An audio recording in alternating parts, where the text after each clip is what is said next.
నమస్తే welcome to D news ముందుగా headlines తిరుమలలో భక్తుల సౌకర్యార్థం భవన నిర్మాణం కళ్యాణ మండపం నిర్మించి స్వామివారి సేవలో తరించేలా తెలంగాణ ప్రభుత్వం చర్యలు తీసుకుంటోందని అన్న సీఎం రేవంత్ రెడ్డి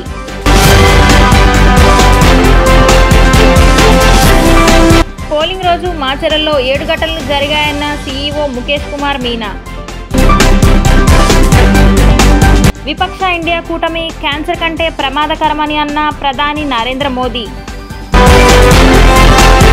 తిరుమలలో భక్తుల సౌకర్యార్థం భవన నిర్మాణం కళ్యాణ మండపం నిర్మించి స్వామివారి సేవలో తరించేలా తెలంగాణ ప్రభుత్వం చర్యలు తీసుకుంటుందని సీఎం రేవంత్ రెడ్డి అన్నారు. అందుకు త్వరలో ఆంధ్రప్రదేశ్ ముఖ్యమంత్రిని కలిసి తిరుమల శ్రీవారి సేవలో తెలంగాణ ప్రభుత్వాన్ని భాగస్వామిగా చేయాలని విజ్ఞప్తి చేస్తానని ఆయన తెలిపారు. తెలంగాణ ముఖ్యమంత్రి రేవంత్ రెడ్డి తన కుటుంబ సభ్యులతో కలిసి నేడు తిరుమల శ్రీవారిని దర్శించుకున్నారు. టీటీడీ ఈవో ఏవి ధర్మారెడ్డి వారికి స్వాగతం పలికి దర్శన ఏర్పాట్లు చేశారు. రేవంత్ ఇవాళ ఉదయం శ్రీవారికి తన మనవడి పుట్టింట్రుకలను మొక్కుగా చెల్లించారు. అనంతరం 8:30 గంటలకు వీఐపీ బ్రేక్ దర్శన సమయంలో కుటుంబ సభ్యులతో కలిసి శ్రీవారిని దర్శించుకున్నారు. ఆ తర్వాత రంగనాయకుల మండపంలో ఆయన కుటుంబానికి పండితులు ఆశీర్వచనం అందించారు. టీటీడీ ఈవో ధర్మారెడ్డి స్వామివారి తీర్థ ప్రసాదాలు చిత్రపటాన్ని అందజేశారు. దర్శనం అనంతరం సీఎం రేవంత్ రెడ్డి మీడియాతో మాట్లాడుతూ గత సంవత్సరంలో వర్షాలు కురవకపోయినా ప్రస్తుతం రాష్ట్రంలో నీటి సమస్యలు తీరాయని చెప్పారు. కాంగ్రెస్ పాలనలో తెలంగాణ రైతులు సంతోషంగా ఉన్నారని పేర్కొన్నారు. ఏపీలో ఏర్పడే ప్రభుత్వంతో సత్సంబంధాలు ఉండాలని ఆకాంక్షించారు. తెలుగు రాష్ట్రాల ప్రజలు సుఖ సంతోషాలతో ఉండాలని ప్రార్థించినట్లు తెలిపారు. స్వామివారి ఆశీస్సులు తెలుగు రాష్ట్రాలు అభివృద్ధి చెందాలని వ్యాఖ్యానించారు.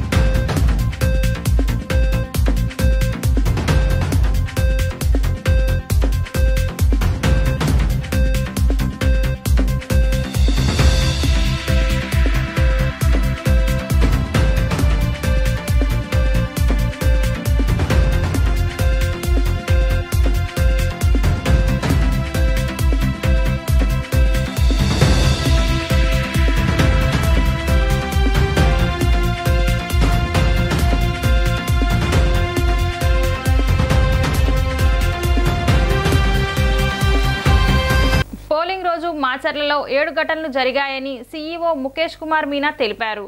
ఈవీఎంలు ధ్వంసం చేశారని ఘటనలన్నీ వెబ్ కాస్టింగ్ ద్వారా పరిశీలించామని అన్నారు. ఈవీఎం ధ్వంసం చేసిన డేటా భద్రంగా ఉందని ఆయన స్పష్టం చేశారు. రాష్ట్ర సచివాలయంలో ఏర్పాటు చేసిన విలేకరుల సమావేశంలో సీఈఓ ముఖేష్ కుమార్ మీనా మాట్లాడుతూ డేటా భద్రంగా ఉండటం వల్ల కొత్త ఈవీఎంలతో పోలింగ్ కొనసాగించమని అన్నారు. డేటా భద్రంగా ఉండటం వల్లే రీపోలింగ్ నిర్వహించలేదని స్పష్టం చేశారు. ధ్వంసం ఘటనలపై తర్వాత విచారణ ప్రారంభించామని సిట్కు పోలీసులు అన్ని వివరాలు అందించారని అన్నారు. 20న రెంటిచింతల ఎస్ఐ కోర్టులో మెమో దాఖలు చేశారని మొదటి నిందితుడిగా పిన్నెల్లిని ఎస్ఐ పేర్కొన్నారని తెలిపారు. 10 సెక్షన్ల కింద పిన్నెల్లిపై కేసులు పెట్టారని 7 ఏళ్ల వరకు శిక్షలు పడే అవకాశం ఉందని స్పష్టం చేశారు. ఈవీఎం ధ్వంసం చేసిన ఘటనను సిగ్గుమాలిన చర్యగా ఈసీ పేర్కొందని, ఇలాంటి ఘటనలపై తక్షణమే కఠిన చర్యలు తీసుకోవాలని ఆదేశించిందని పేర్కొన్నారు. స్వేచ్ఛాయుత ఎన్నికల నిర్వహణలో వైఫల్యంగా ఈసీ గుర్తించిందని, ఈవీఎం ధ్వంసంపై దర్యాప్తు జరుగుతుంది, ఇంతకు మించి మాట్లాడలేనని స్పష్టం చేశారు. ఘటన తర్వాత ఈసీ ఆదేశాలతో అనేక బదిలీలు జరిగాయని అన్నారు. పోలీసుల విచారణ కొనసాగుతుందని, నిందితుల కోసం గాలింపు కొనసాగుతుందని, త్వరలోనే నిందితులను అరెస్ట్ చేశారని భావిస్తున్నానని, సిట్ విచారణ కొనసాగుతుందని ఆయన పేర్కొన్నారు. పోలింగ్ రోజు మనకు 9 పోలింగ్ స్టేషన్స్లో టోటల్గా మొత్తం రాష్ట్రంలో ఈవీఎం డ్యామేజ్ చేయడం జరిగింది. ఈవీఎం డ్యామేజ్ అంటే కొంతమంది బయట నుంచి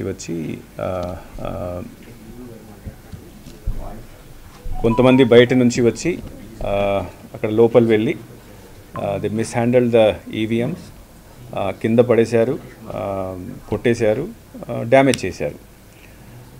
దాంట్లో మెయిన్లీ మాచర్లలో 7 ఇన్సిడెంట్స్ జరిగినాయి. మాకు 12:30 ఆ రోజు 12:30 నుంచి 1:30 వరకు ఎన్ని ఇన్సిడెంట్స్ జరిగినాయి. దాంట్లో ఒక ఇన్సిడెంట్లో పోలింగ్ స్టేషన్ నెంబర్ 202లో తర్వాత మిగతా అన్ని పోలింగ్ స్టేషన్ సంబంధించి మనము సీసీ కెమెరాస్ అక్కడ పెట్టడం జరిగింది, అంటే వెబ్ కాస్టింగ్ చేయడం జరిగింది. ఈ వెబ్ కాస్టింగ్ యాక్చువల్లీ మెయిన్ ఉద్దేశం దీనికి మెయిన్ ఉద్దేశం అంటే అక్కడ జరుగుతున్న ఇఫ్ ఎనీథింగ్ ఈజ్ హ్యాపెనింగ్ అంటే బయట వాళ్ళు లేకపోతే లోపల పోలింగ్ స్టేషన్లో పనిచేసిన వాళ్ళు పోలింగ్ ఆఫీసర్స్ ఎలా పనిచేస్తున్నారు, కరెక్ట్గా చేస్తున్నారా లేదా, పోలింగ్ సరిగ్గా జరుగుతుందా లేదా, తర్వాత బయట నుంచి వచ్చి ఎవరైనా గొడవ చేస్తున్నారా లేదా, ఇవన్నీ దాంట్లో రికార్డ్ అవుతాయి. సో స్పెషలీ మాచర్లలో మేము 100% వెబ్ కాస్టింగ్ పెట్టడం జరిగింది. బికాజ్ అక్కడ ముందు నుంచి కొన్ని అల్లరి ఏదో జరుగుతాయి, we're having some apprehension. So ఈ అన్ని పోలింగ్ స్టేషన్స్ ఎక్కడెక్కడ ఈ ఇన్సిడెంట్ జరిగినాయి ఆ వెబ్ కాస్టింగ్లో రికార్డ్ చేయడం జరిగింది. ఆ రికార్డ్ చేసిన తర్వాత 2 విషయాలు ఎలక్షన్ కమిషన్ చూస్తుంది. ఒకటి, అక్కడ మనము పోలింగ్ని కంటిన్యూ చేయొచ్చా లేదా. సెకండ్ థింగ్ ఈజ్ దట్ అక్కడ ఎవరు వచ్చి ఈ గొడవలు చేశారు వాళ్ళ మీద ఏం యాక్షన్ తీసుకోవాలి, ఎట్లా తీసుకోవాలి. సో ఫస్ట్ ఇష్యూకి వస్తే ఆ రోజు బెల్ ఇంజనీర్ వచ్చి ఇవన్నీ పోలింగ్ స్టేషన్లో చూసేసి అక్కడ డేటా భద్రంగా ఉంది, సెక్యూర్ ఉంది కాబట్టి అక్కడ పోలింగ్ కంటిన్యూ చేయడం జరిగింది కొత్త మెషిన్స్ పెట్టిన తర్వాత. విపక్ష ఇండియా కూటమి క్యాన్సర్ కంటే ప్రమాదకారి అని, అది వ్యాపిస్తే దేశాన్ని నాశనం చేస్తుందని ప్రధాని నరేంద్ర మోడీ అన్నారు. లోక్సభ ఎన్నికల ప్రచారంలో భాగంగా బుధవారం యూపీలోని శ్రవస్తీలో జరిగిన ర్యాలీలో ఆయన మాట్లాడుతూ విపక్ష ఇండియా కూటమికి మతతత్వం, తీవ్ర జాతి విపక్ష, బంధుప్రీతి వంటి వ్యాధులు ఉన్నాయన్నారు. ఇవి క్యాన్సర్ కంటే ప్రమాదకరమైన వ్యాధులన్నారు. మోడీ దేశవ్యాప్తంగా 4 కోట్ల మంది పేదలకు ఇల్లు ఇచ్చారని, ఇప్పుడు సమాజ్వాదీ కాంగ్రెస్ కూటమి అధికారంలోకి వస్తే అన్నింటినీ తారుమారు చేస్తారని ప్రధాని మోడీ హెచ్చరించారు. విపక్షాలు గెలిస్తే పేదలకు తాము నిర్మించిన ఇళ్లను గుంజుకొని వాటిని తమ ఓట్ బ్యాంకుగా పంచివేస్తాయని ఆరోపించారు. తాను ప్రారంభించిన 50 కోట్లకు పైగా జన్ధన్ ఖాతాలను మూసివేసి ఆ డబ్బును వారు లాగేసుకుంటారని విమర్శించారు. మోడీ ప్రతి గ్రామానికి విద్యుత్ సౌకర్యం కల్పిస్తే విపక్షాలు విద్యుత్ కనెక్షన్లను కట్ చేసి మళ్లీ చీకట్లోకి తీసుకెళ్తున్నాయన్నారు. బీజేపీ ప్రతి ఇంటికి మంచినీరు అందిస్తే విపక్షాలు మీ ఇంటి పంపుల నుంచి నీటిని తీసుకువెళ్తాయని హెచ్చరించారు. ప్రజల కోసం 60 ఏళ్లుగా ఏమీ చేయని వారు మోడీని నిలువరించేందుకు ఏకమయ్యారన్నారు. యూపీలో అదే పాత ఫ్లాప్ సినిమాతో అదే పాత క్యారెక్టర్లు, పాత డైలాగులతో 2 వారసత్వ నేతలు బయలుదేరారని ఎద్దేవా చేశారు. కానీ వారి ప్రయత్నాలు ఫలించబోవన్నారు. భారత్ మాతా కీ मैं पाटेश्वरी मां के चरणों में प्रणाम करता हूं. भगवान बुद्ध और तीर्थंकर संभवनाथ प्रभु राम के पुत्र लवकुश की इस धरती को मैं नमन करता हूं. मैं हेलीकॉप्टर से देख रहा था कि जितने लोग यहां अंदर है उससे ज्यादा लोग बाहर है. अब यहां जगह भी नहीं बची है कि शायद वो अंदर आ पाएंगे कि नहीं आ पाएंगे. लेकिन वो इतना कष्ट उठाकर यहां तक आए हैं. न मैं उनके दर्शन कर पा रहा हूं, न वो मुझे देख पा रहे हैं. लेकिन उसके बावजूद भी इतना प्यार, इतने आशीर्वाद, जीवन में इससे बड़ी पूंजी क्या हो सकती है. ఈ ఎన్నికల్లో ఓటర్లు కూటమికే పట్టం కట్టారని మాజీ మంత్రి, కూటమి ఎమ్మెల్యే అభ్యర్థి గంటా శ్రీనివాసరావు అన్నారు. నిజంగా ఫలితాలు వచ్చిన తర్వాత జగన్ షాక్ అవ్వాల్సిందే అని గంటా శ్రీనివాస్ అన్నారు. మంత్రి బొత్స సత్యనారాయణ మాటలంతా ఒక మైండ్ గేమ్ అని, ఆయన చెబుతున్న ప్రమాణ స్వీకారం మాటలను ప్రజలు విని నవ్వుకుంటున్నారని వ్యాఖ్యానించారు. ఈ నెల 13న జరిగిన పోలింగ్ సర్లీ చూస్తే ఓటర్లు కూటమికే పట్టం కట్టారని, సంక్రాంతి పండుగను తలపించే విధంగా వివిధ రాష్ట్రాల నుంచి ప్రజలు తరలివచ్చి ఓట్లు వేశారని మాజీ మంత్రి, కూటమి ఎమ్మెల్యే అభ్యర్థి గంటా శ్రీనివాసరావు అన్నారు. ఈ సందర్భంగా బుధవారం ఆయన విశాఖలో మీడియాతో మాట్లాడుతూ ప్రజల్లో ఒక కసి కనిపించిందని, అందుకే భారీగా పోలింగ్ జరిగిందని, కూటమికే పాజిటివ్ వేవ్ ఉందని అన్నారు. ఐపాక్ టీంతో సీఎం జగన్ మాట్లాడుతూ ఫలితాలు చూసి షాక్ అవుతారని అన్నారు. నిజంగా ఫలితాలు వచ్చిన తర్వాత జగన్ షాక్ గురి కావాల్సిందేనని గంటా శ్రీనివాసరావు అన్నారు.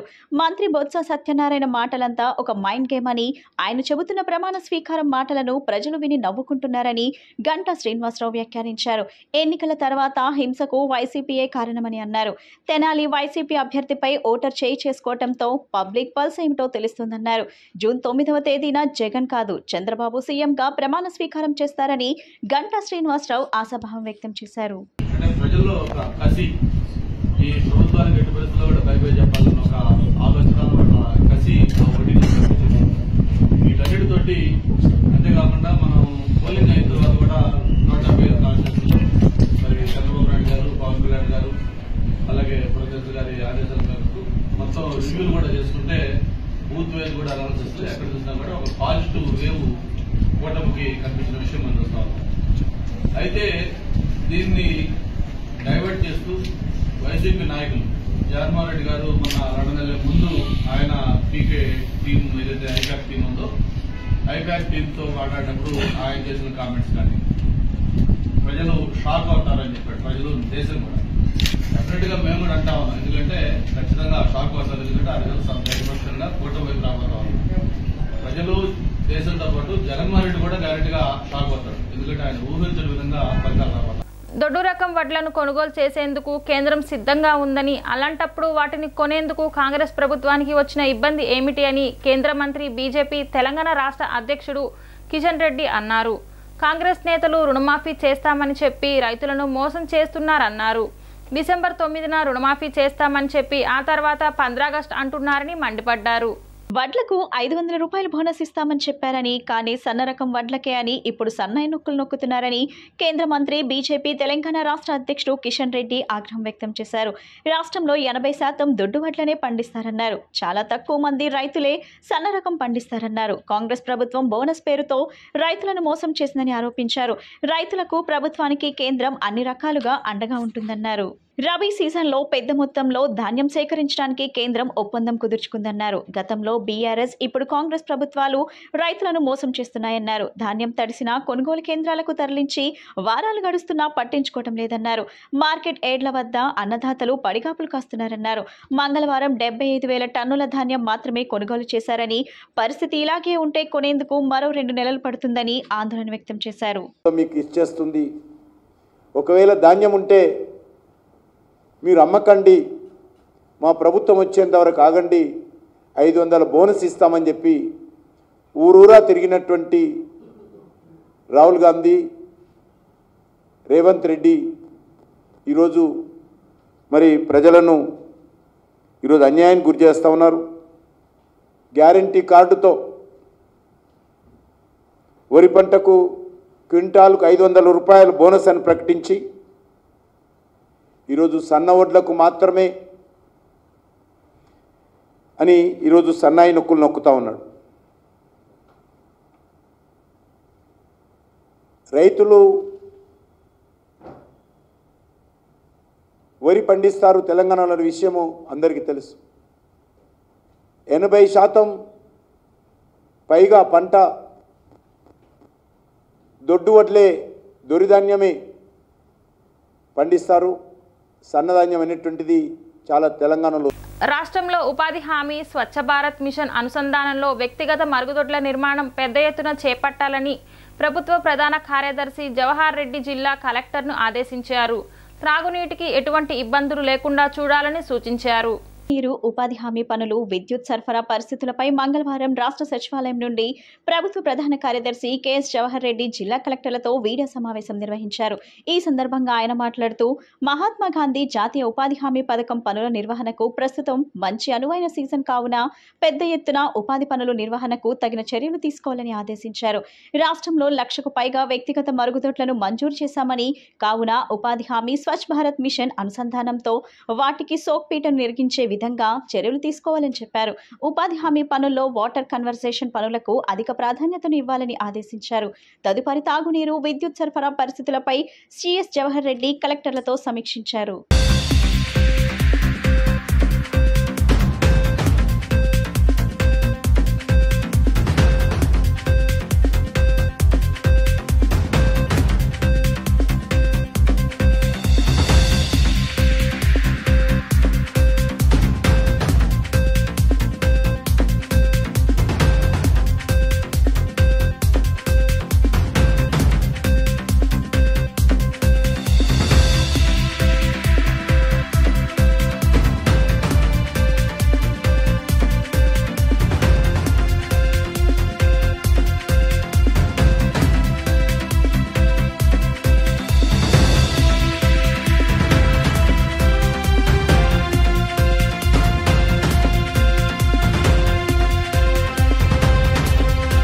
ఆరోగ్యశ్రీ నెట్వర్క్ ఆసుపత్రులకు 203 కోట్ల బిల్లు చెల్లింపులు చేపట్టిన ఆరోగ్యశ్రీ ముఖ్య కార్యనిర్వహణాధికారి సిఇఓ డాక్టర్ లక్ష్మీశా తెలిపారు.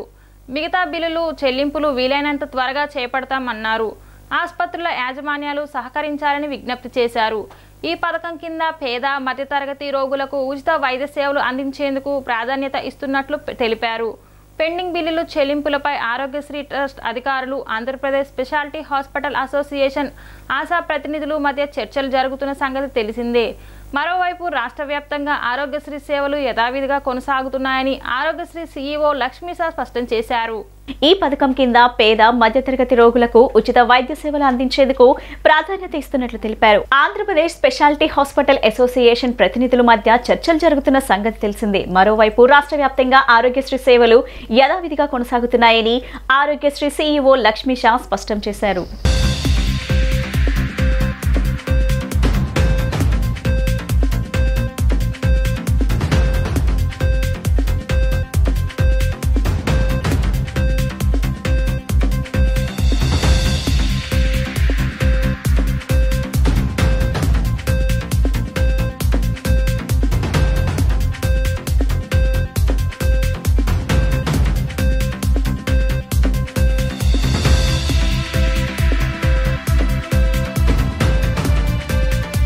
ఈవీఎంను ధ్వంసం చేసిన కేసులో వైకాపా ఎమ్మెల్యే పిన్నెల్లి రామకృష్ణారెడ్డిని పోలీసులు అదుపులోకి తీసుకున్నారు.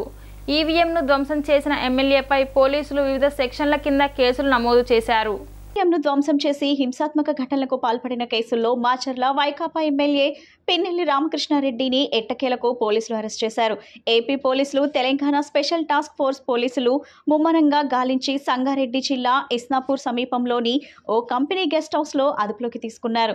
ఇస్నాపూర్ లొకేషన్ గురించి మాచర్ల పోలీసులు, పటాన్చెరు పోలీసుల సహకారం తీసుకుని నిందితుడిని అదుపులోకి తీసుకోగలిగారు. పోలింగ్ రోజు మాచర్ల అసెంబ్లీ నియోజకవర్గం పరిధిలోని రెంటచింతల మండలం పాల్వాయి గేట్ లో ఈవీఎంను ధ్వంసం చేసిన ఎమ్మెల్యేపై పోలీసులు వివిధ సెక్షన్ల కింద కేసు నమోదు చేశారు.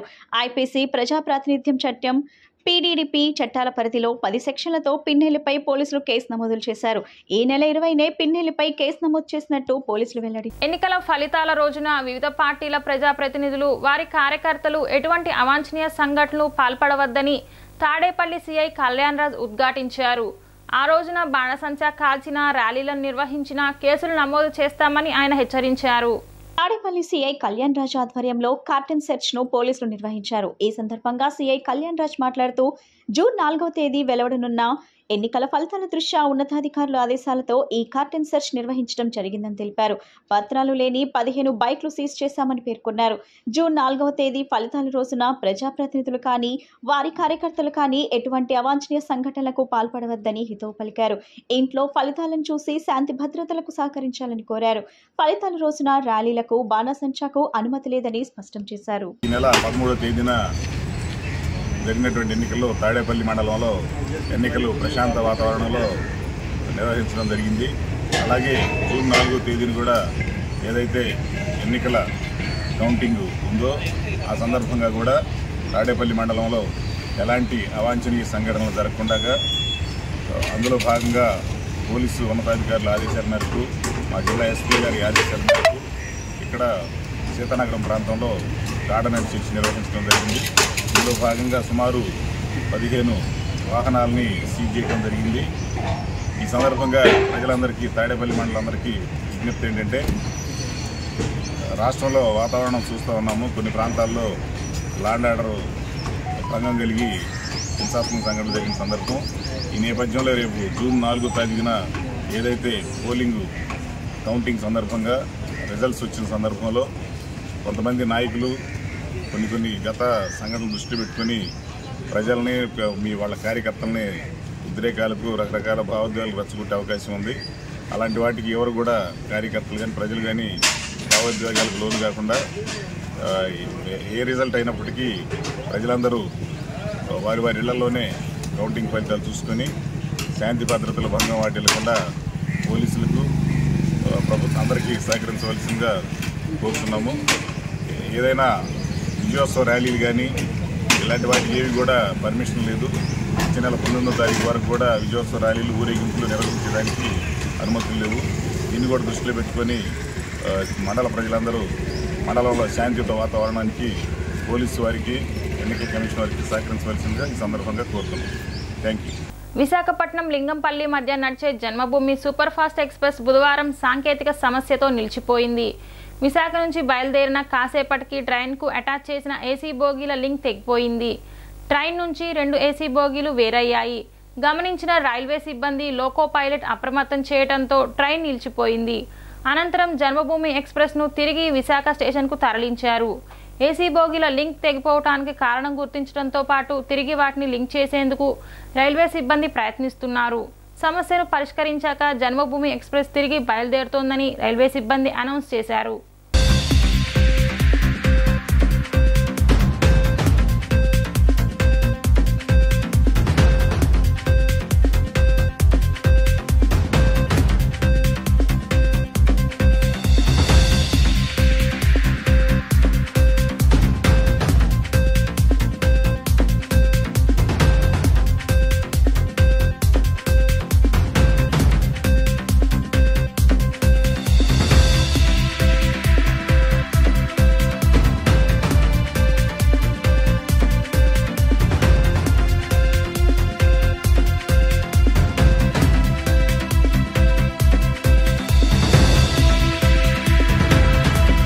గుంటూరులో దారుణ హత్య జరిగింది. స్థానిక అరండాల్పేట పోలీస్ స్టేషన్ పరిధిలోని సంజీవయ్య నగర్ మెయిన్ రోడ్లో శ్రీనివాస చికెన్ సెంటర్ ఎదురుగా రోడ్డుపై రియల్ ఎస్టేట్ వ్యాపారి కంచర్ల దేవానందం దారుణ హత్యకు గురయ్యారు. రియల్ ఎస్టేట్ వ్యాపారం లావాదేవీల గొడవలే మృతుని హత్య కారణంగా పోలీసులు భావిస్తున్నారు. గుంటూరులో సంజీవయ్య నగర్ 2వ లైన్ వాసిగా దేవానందం గుర్తించారు. గత కొంతకాలంగా గుంటూరు నగరానికి దూరంగా జీవనం సాగిస్తున్న దేవానందం ఫినాన్స్ సంబంధించిన కలహాలతో హత్యకు గురైనట్లుగా స్థానికులు చెబుతున్నారు.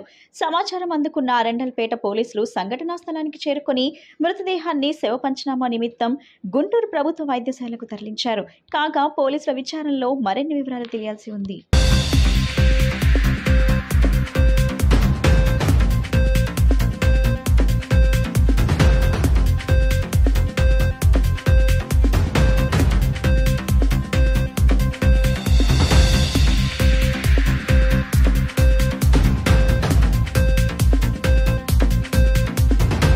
ఎన్నికల ఫలితాల్లో 175కు 175 అసెంబ్లీ సీట్లు గెలవడం ఖాయమని రాష్ట్ర విద్యాశాఖ మంత్రి బొత్స సత్యనారాయణ ధీమా వ్యక్తం చేశారు.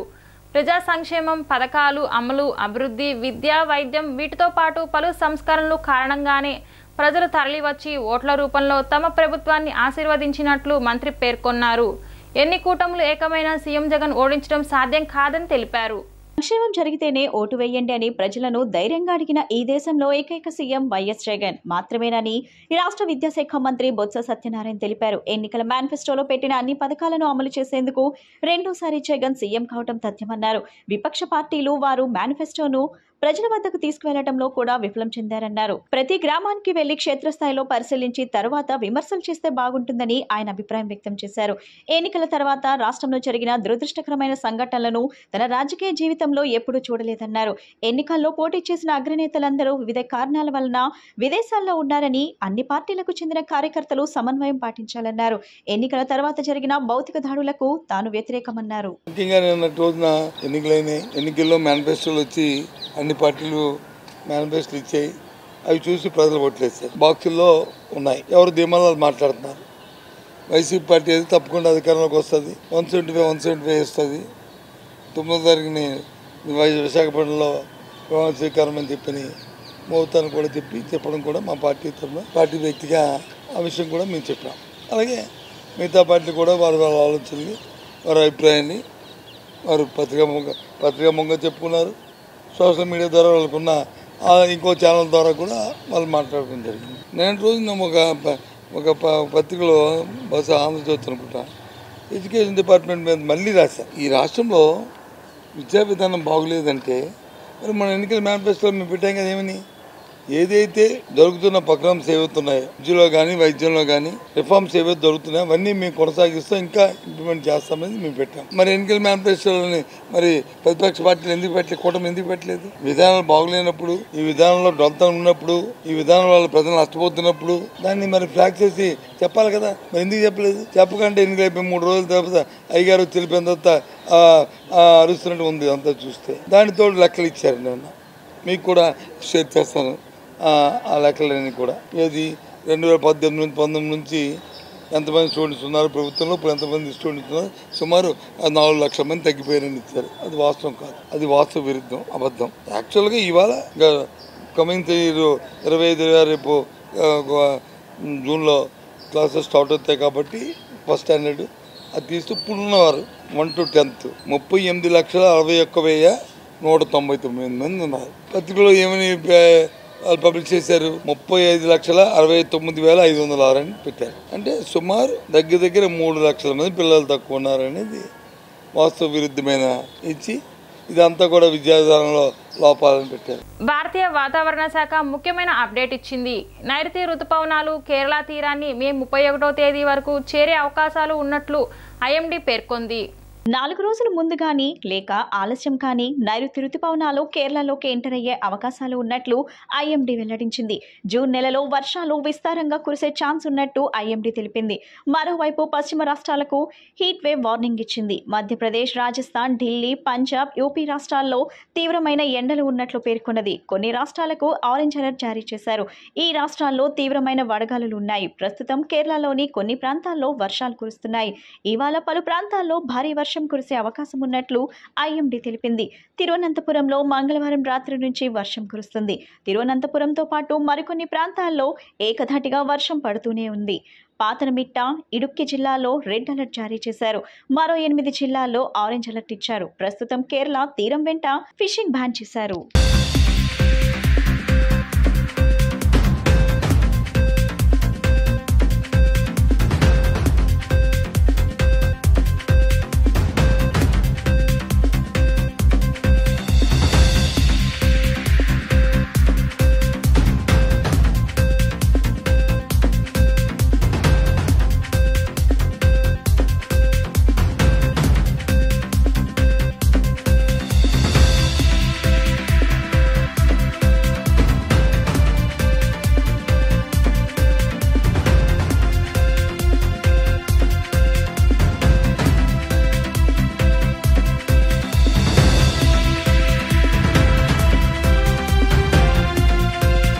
బులెటిన్ ముగించే ముందు ముఖ్యాంశాలు మరొకసారి. తిరుమలలో భక్తుల సౌకర్యార్థం భవన నిర్మాణం, కళ్యాణ మండపం నిర్మించి స్వామివారి సేవలో తరించేలా తెలంగాణ ప్రభుత్వం చర్యలు తీసుకుంటోందని అన్న సీఎం రేవంత్ రెడ్డి.